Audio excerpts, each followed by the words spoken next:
Déclaration politico-juridique de la coordination des jeunes leaders de l'Ituri suite à la pression militaire que subit la justice militaire au risque d'être sacrifié sur l'autel de l'impunité. L'affaire M. Baraka Grodia Jérémy face au défi de l'état de droit et de l'autorité de la chose jugée. L'indépendance de la justice militaire de l'Ituri ne peut faire l'objet d'aucun compromis politique ni communautaire. La coordination des jeunes leaders de l'Ituri dénonce vigoureusement les tentatives d'ingérence visant à obtenir la libération illégale des criminels condamnés, particulièrement celle de M. Baraka Grodia Jérémy, définitivement condamné à 20 ans de servitude pénale principale pour participation à un mouvement insurrectionnel. La condamnation de M. Baraka Grodia Jérémy a été prononcée sous l'administration du gouverneur sortant et lieutenant général Luboya Kasha Majoni. Cette décision est désormais irrévocable. Le principe constitutionnel prévoit, en vertu de son article 151 de la Constitution, le pouvoir exécutif ne peut ni statuer sur des différends, ni modifier des décisions de justice, ni s'opposer à leur exécution. Le caractère secret de la peine prévoit toute manœuvre visant à paralyser l'exécution de cette condamnation viole le principe de l'autorité de la chose jugée et l'article 149 qui dispose que les décisions de justice sont exécutées au nom du président de la République.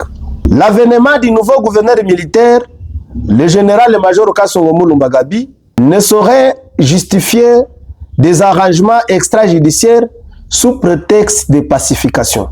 Le monopole de la grâce présidentielle, au terme de l'article 87 de la Constitution. Seul le président de la République, magistrat suprême, dispose des droits de grâce. Le gouverneur militaire ou toute autre autorité n'a aucune attribution légale pour gracier ou libérer un détenu. La criminalisation de l'élargissement arbitraire. Libérer un condamné en dehors de voie légale, comme la libération conditionnelle régie par l'article 35 et 40 du Code pénal, constitue l'infraction de libération illégale des détenus. Elle expose ses auteurs militaires ou civils aux sanctions de l'article 129 du Code pénal congolais. La présence visible dans la ville de Bunia de condamnés en cavale ou d'éléments armés issus des mouvements insurrectionnels M23 AFC-CRP sans processus préalable constitue un affront aux lois de la République. La violation du cadre légal du PDDRC. L'intégration communautaire des insurgés est strictement subordonnée à la procédure de désarmement et de mobilisation. Contourner ce cadre consacre le crime de participation à un mouvement insurrectionnel réprimé par le Code pénal congolais et l'article 242 du Code judiciaire militaire. L'obligation légale d'arrestation. Les forces de l'ordre et le parquet militaire ont l'obligation légale d'arrêter immédiatement tout individu sous coup de mandat ou d'une condamnation définitive, conformément à l'article 117 du Code judiciaire militaire. Face au risque de consécration de l'anarchie, la coordination des jeunes leaders de l'Ituri interpelle solennellement 1.